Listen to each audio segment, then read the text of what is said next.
Hey guys, thanks for joining us today for our study in toxic masculinity and our look into the life of King David. Now, I want you to know that the video you're about to watch was shot a little over a year ago. When this material came to light, when the Holy Spirit put it to us, we really knew we had to go ahead and shoot this. We had to go ahead and capture it. We didn't know when we would release it. We're convinced this is the right time to release this. We've just prayed it through and we believe that God has something for you here. Yes, I look different in the video, but we shot this when God gave it to us, and now we're going to put it out there because we believe this is when He told us to.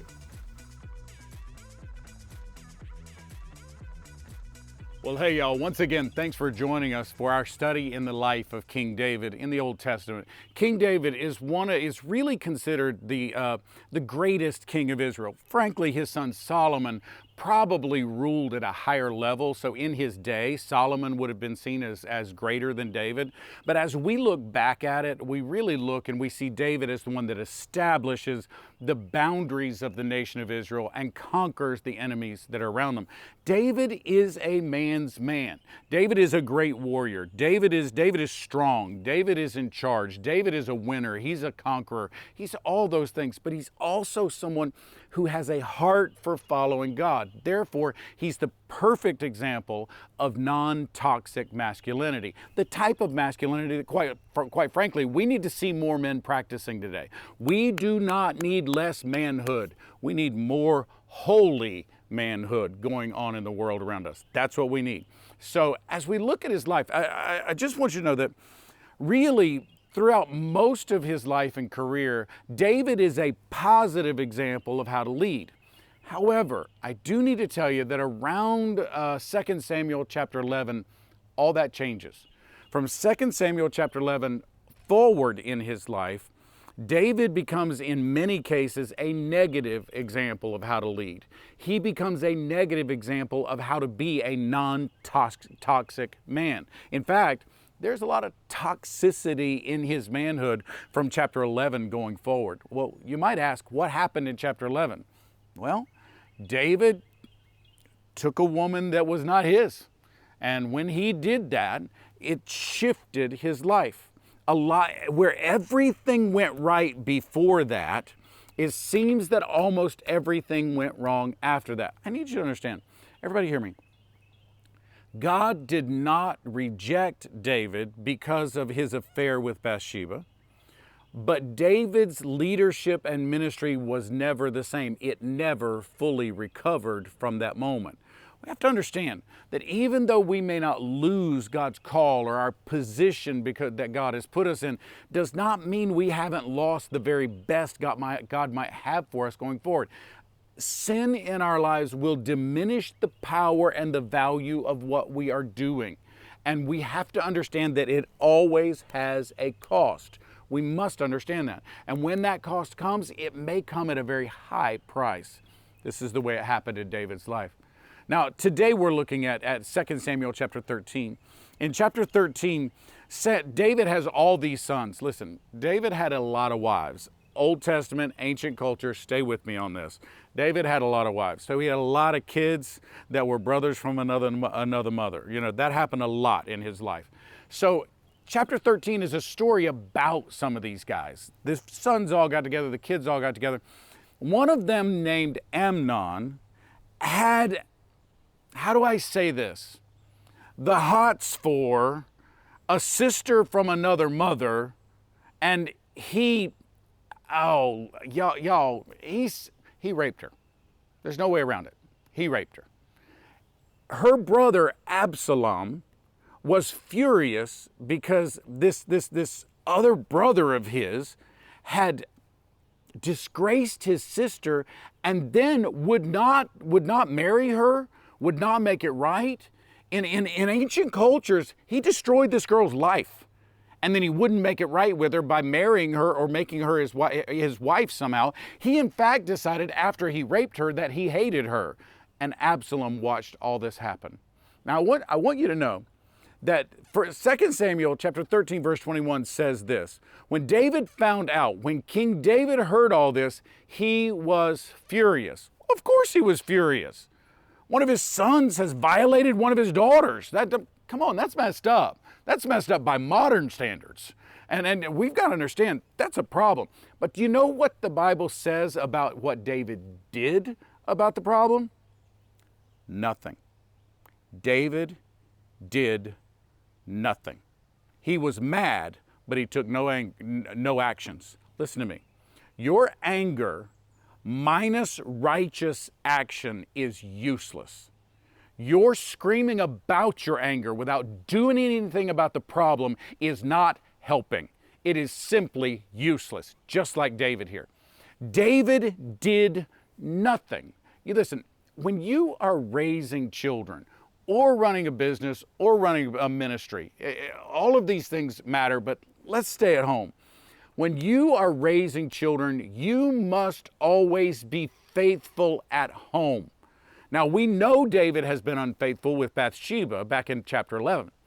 But what we find out now is that David is not a faithful father either. He ignores this problem, this crime. He ignores it. He does nothing. He's mad about it, but he doesn't do anything. Y'all, can I be honest? This is absolutely a description of our culture and a lot of men in our culture right now. They're mad about all kinds of things, and sometimes they have a right to be mad about what's going on, but they're not doing anything about it. They're just yelling at people online, or they're yelling at people, or they're having some kind of fist fight out in the backyard, and nothing's getting done. Y'all, listen, you've got to be faithful with your family. When it's your family, when it's your kids, you've got to do the work of fixing problems. Listen to me. Don't ignore problems. Deal with them, and deal with them quickly. You will have problems in your family. Listen to me. There is nobody so holy that they've never had a conflict inside their family. Is there? Nobody. Nobody. You got to deal with them, and you got to deal with them quickly. Listen, you say, well, Pastor, this is really awkward. You don't understand how bad it is. I don't know what you're going through. I don't know what you're facing, but parents, fathers, listen to me. You've got to create the space where you can deal with problems and deal with them quickly. You know, I'm standing out here and I'm standing in front of this burn pit and my old truck out in the country here. Look, everywhere we've lived for the last 20 years, I've had a little burn pit out back. Why would I do that? Why would I? Because I found out early on that most kids, and my boys are no different, love getting around a fire and poking at a fire and burning some wood from time to time. So once in a while what we do is we take some wood and we put it here and we start a fire. And you know what happens when we do that? The boys kind of, they're fully adults now and they still do it. The boys kind of slowly work their way out to the fire. We end up just sitting around the fire for an hour or two, just talking. You know what I just did? I created a space where it is natural to deal with a problem quickly and early. So if my boys see me leave the house when they're all here and come out here and make a fire, that's kind of an indication we need to talk. And so they walk out here now. I've created space for that. And my boys are all adults now, but they still get that. They still will show up. Even inside the house, when I designed the kitchen that we have in our house, I designed it with the stove in the middle of everything. So I can be cooking, because we also like to cook. All the guys like to cook. I know, get over it. All the guys like to cook. And so I'll be standing here cooking, and the crowd will be around. I'm still in the middle of everything while I'm cooking. Why? Because it's a space where we can have a conversation about things that might be awkward, might be difficult. Listen, you cannot let a problem simply sit there and fester. You've got to deal with the problem, and you've got to do it quickly. Being angry about it is not accomplishing anything. You have to do something about it. Why? Because when David did nothing about it, Absalom's anger simply began to flare in the biggest way you can imagine. You've got to be faithful at home. Now, Absalom, the brother to the girl that was violated, Absalom, his anger just built. And what Absalom did with that anger is he showed an absolute image of toxic masculinity. Absalom, listen to me, Absalom was an excellent leader. He knew how to take a situation and do something with it, but he was an evil leader. And you say, well, it's not his fault, it's his daddy's fault. You know what? I hear you. you're right, but in the end, he hurts a whole nation just to get back at his daddy. How does that make any sense? How is that not just evil? You can't, as an adult, blame things in your past for what you do in your future. You're going to have to, at some point, step up and do the right thing. Absalom could have dealt with Amnon in the right way, but he didn't. Instead, what Absalom did is he goes to his father and he says, I need to go do some work in another place. I want to take my brother Amnon with me. And so what he's doing is he's making up a scenario where he can get this brother that hurt his sister in a place and he can kill him. That's exactly what happens. Absalom gets all of the brothers together in one place and he tells his servants, when I give the word, literally, here's what happens. Once everybody's drunk, I'll give the word, and when I give the word, you're to go kill Amnon. So that's exactly what happened. Everybody starts drinking all the wine, everybody gets drunk. When they're all good and drunk, Absalom has his brother killed, and now David, watch, because he did not deal with it, because he was absent as a father, you got to hear me, I'm not picking on anybody, but you got to hear me, because he was absent as a father, his sons didn't learn how to handle women.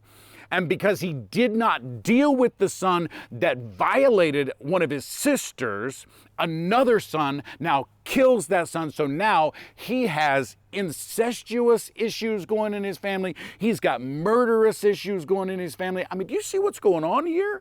I mean, y'all, stay with me, hear me.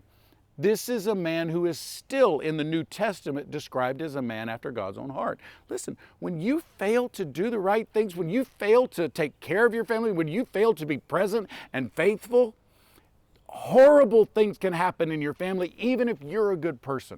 Do you understand this? You've got to be with your kids. Y'all, listen, if you win everybody around you but lose your kids, what have you done? What have you accomplished? You've got to take care of family. In fact, can I be honest? You got to lead family first. And if you can't lead family first, you need to quit leading everything else till you figure out how to do that. Because what you're going to leave behind in your life is you're going to leave behind a legacy of what you've done. Well, yeah, maybe, but you're going to leave behind a legacy of humans you have raised, and they will make a difference in the world, either for good or for bad, and that's really up to you. We've got to focus in on the family.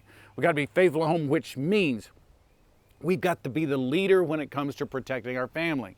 You say, that's right, I would die for my family.